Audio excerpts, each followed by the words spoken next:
আমাদের কাছে পরিসংখ্যান আছে এই পর্যন্ত 51 জন রোহিঙ্গা সহ এফডিএমএন সদস্য সহ বাংলাদেশি জেলেদেরকে ধরে নিয়ে যাওয়া হয়েছে, যাদেরকে ফিরিয়ে আনার জন্য আমরা মায়ানমার অংশে যে বাহিনী আছে তাদের সাথে আমরা যোগাযোগ করছি তাদেরকে ফিরিয়ে নিয়ে আসার জন্য। দেখেন, আরাকান আর্মি বা ওই পাশে যে নন স্টেট অ্যাক্টর বা যারাই আছে ওই পাশে, তারা কিন্তু আসলে কোনো ফর্মাল চ্যানেল না, তাদের সাথে কোনো ফর্মাল রিলেশন আমাদের নাই।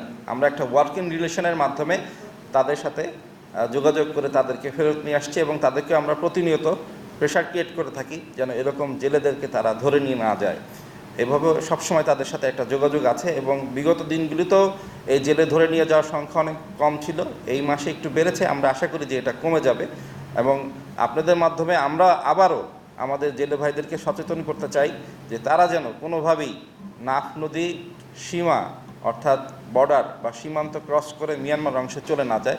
সেই ক্ষেত্রে এইটা আমাদের পক্ষে অনেক সময় ডিফিকাল্ট হয় তাদেরকে এই অবস্থা থেকে ফিরিয়ে নিয়ে আসার ক্ষেত্রে। ধন্যবাদ।